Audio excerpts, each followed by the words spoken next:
Baik, mari kita mulai. Ekuitas pemegang saham laba ditahan disusun oleh Ukif Kholifa, NPM 05180233231 dari kelas akuntansi 4 pagi B. Selanjutnya ada pengertian ekuitas pemegang saham atau disebut juga dengan stakeholders equity. Pengertiannya yaitu hak atas kekayaan atau nilai yang tertanam dalam perseroan atau utang perseroan kepada pemegang saham. Oleh karena itu, ekuitas pemegang saham dapat dipandang sebagai gambaran hubungan yuridis antara perseroan dengan pemegang saham. Berikutnya ada 3 kategori bagian dari ekuitas pemegang saham. Yang pertama, ada modal saham, dan yang kedua, ada modal setoran yang terdiri dari modal yuridis, modal setoran tambahan, dan yang terakhir ada laba ditahan.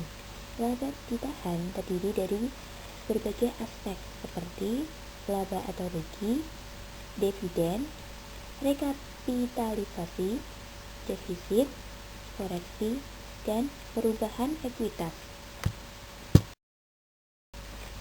Berikutnya ada pengertian laba ditahan. Laba ditahan dihasilkan dari kegiatan operasi. Laba bersih meningkatkan laba ditahan, sebaliknya dividen mengurangi laba ditahan. Dengan demikian, laba ditahan adalah akumulasi laba bersih perusahaan yang belum dibagikan kepada para pemegang saham sebagai dividen. Istilah lain yang dapat digunakan untuk mengidentifikasi laba ditahan di laporan keuangan meliputi penghasilan ditahan untuk kepentingan perusahaan dan penghasilan ditanamkan kembali dalam perusahaan. Selisih debit dalam laba ditahan disebut defisit. Saldo tersebut dihasilkan dari akumulasi rugi bersih. Pada ekuitas pemegang saham, defisit dikurangi dari modal disetor untuk menentukan total ekuitas pemegang saham. Saldo laba ditahan tidak boleh dianggap sebagai surplus dalam kas atau sisa kas untuk dividen, karena penghasilan yang ditahan dalam perusahaan dan kas terkait yang dihasilkan dari penghasilan tersebut biasanya digunakan oleh manajemen untuk mengembangkan atau memperluas kegiatan operasi. Saat kas digunakan untuk mengembangkan kegiatan operasi, perusahaan saldonya akan menurun. Akan tetapi, saldo laba ditahan tidak akan terpengaruh. Akibatnya, seiring berjalannya waktu, saldo akun laba ditahan biasanya akan semakin kurang terkaitnya dengan saldo akun kas. Slide berikutnya ada perincian laba ditahan. Perincian laba ditahan dapat disajikan dan dirinci atas dasar sumber dan atas dasar tujuan. Dengan atas dasar sumber, laba ditahan dapat dirinci menjadi laba ditahan yang berasal dari operasi normal atau rutin dan yang berasal dari laba luar biasa. Sedangkan atas dasar tujuan, perincian ini ditunjukkan dengan adanya pos cadangan jaminan sosial, laba ditahan terbatas, dan cadangan umum. Kemudian, saldo laba ditahan pada akhir tahun fiskal dibuat dengan jurnal penutup dengan cara sebagai berikut. Yang pertama, akun saldo dalam akun ikhtisar laba rugi, laba bersih atau rugi bersih dipindahkan ke akun laba ditahan. Dan yang kedua, saldo akun dividen yang serupa dengan akun price atau penarikan oleh pemilik dalam perusahaan dipindahkan ke akun laba ditahan. Selanjutnya ada kebijakan dividen. Pembagian laba kepada pemegang saham berdasarkan banyaknya saham yang dimiliki dalam suatu perusahaan. Transfer jumlah nilai dari perusahaan kepada pemegang saham. Dividen merupakan distribusi kekayaan perusahaan. Pembagian dividen ini umumnya didasarkan pada akumulasi laba, yaitu laba ditahan atau tambahan modal yang akan disetor. Berikutnya, ada faktor-faktor yang mempengaruhi kebijakan dividen. Yang pertama ada kebutuhan dana bagi perusahaan. Semakin besar kebutuhan dana perusahaan, berarti semakin kecil kemampuan untuk membayar dividen. Penghasilan perusahaan akan digunakan terlebih dahulu untuk memenuhi kebutuhan dananya, baru sisanya untuk membayar dividen.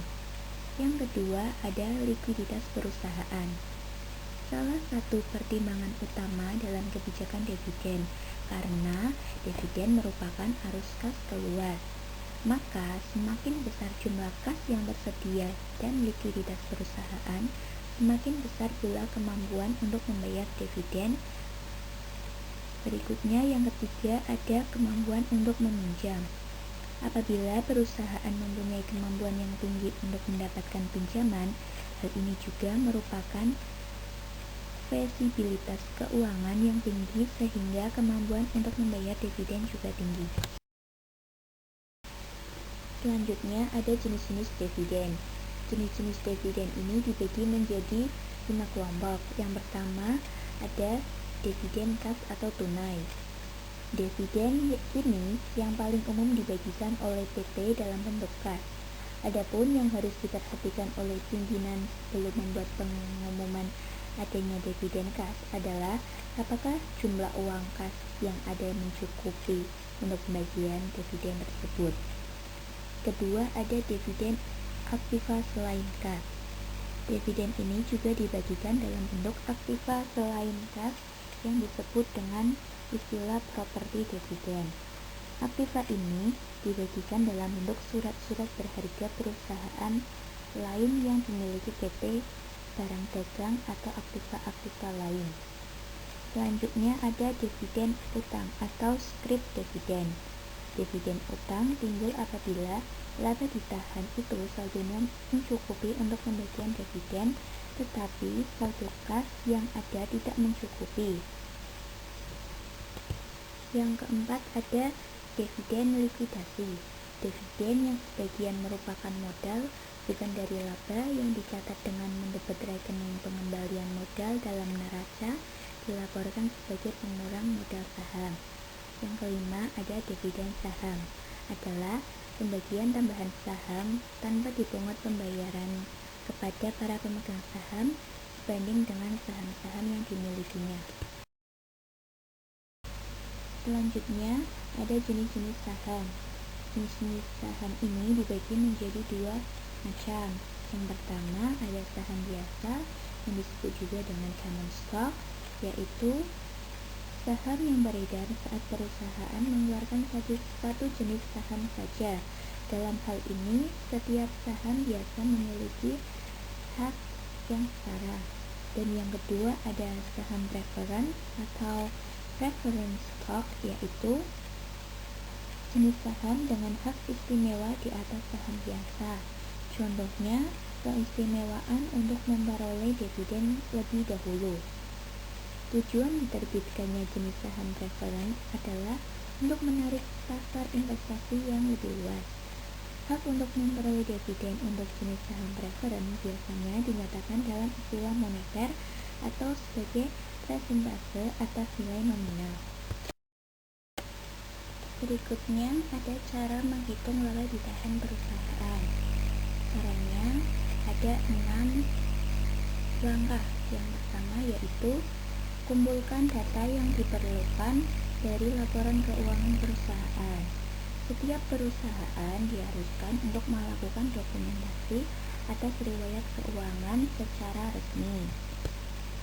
Laba ditahan perusahaan sampai dengan periode pencatatan yang terakhir akan ditampilkan dalam neraca, sementara laba bersih perusahaan akan ditampilkan dalam laporan laba rugi untuk periode berjalan.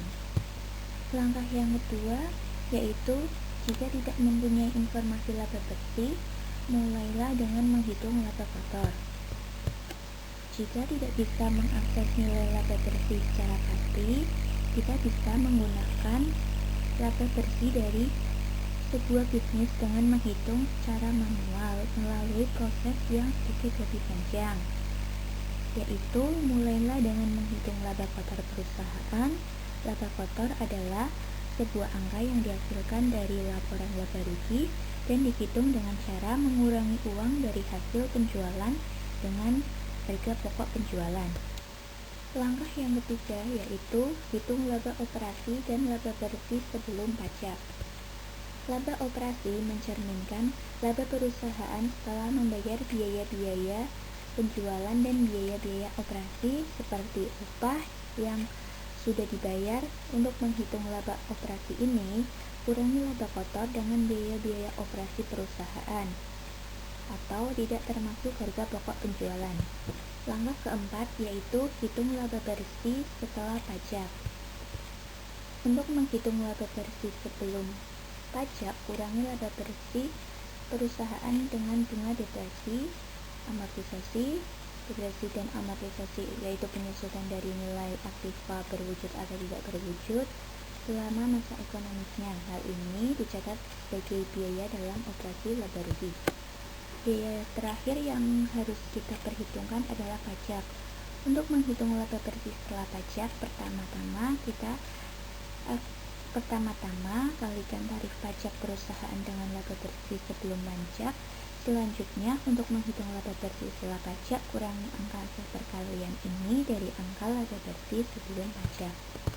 Langkah yang kelima yaitu kurangi dengan jumlah dividen yang sudah dibayarkan. Setelah menghitung besarnya laba bersih setelah pajak,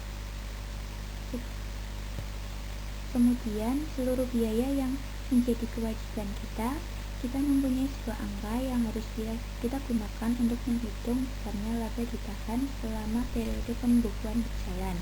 Untuk menghitungnya, kurangi laba bersih setelah pajak dengan dividen yang sudah dibayarkan. Langkah yang terakhir yaitu hitung saldo akhir dari akun laba ditahan. Jangan lupa bahwa laba ditahan adalah akun kumulatif yang menunjukkan perubahan bersih dari laba di tahun sejak berdirinya perusahaan sampai saat ini. Untuk mengetahui besarnya laba ditahan secara keseluruhan, tambahkan laba ditahan dari periode yang sedang berjalan dengan saldo akhir laba ditahan pada saat periode pembukuan yang berakhir.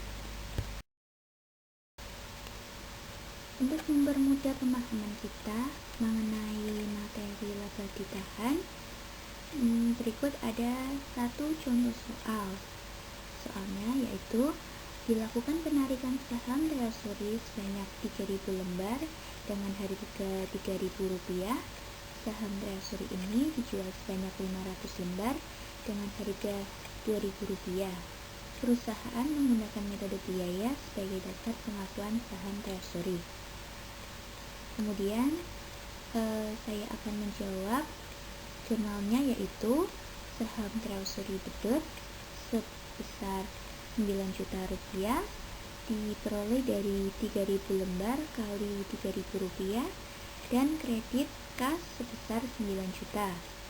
Kemudian untuk mencatat penjualan saham treasury, jurnalnya yaitu kas di debit sebesar 1 juta yang diperoleh dari 500 lembar kali Rp2.000 dan debit laba ditahan sebesar 500.000.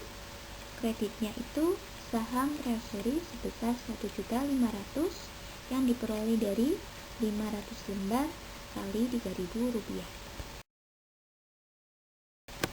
Dan kesimpulannya dari materi ekuitas pemegang saham tentang laba ditahan yaitu kesimpulannya, konsep kesatuan usaha memisahkan secara fisik dan konseptual antara manajemen dan pemilik. Ekuitas pemegang saham menggambarkan hubungan yuridis antara perseroan dengan para pemegang saham. Pemegang saham terdiri atas dua komponen, yaitu model setoran dan model laba ditahan. Ekuitas mengandung makna kepemilikan. Oleh karena itu, dalam organisasi non-bisnis disebut sebagai aset bersih. Walaupun demikian, atas dasar konsep kesatuan usaha, kreditor dan investor dipandang sebagai pihak luar perusahaan yang terpisah dari manajemen.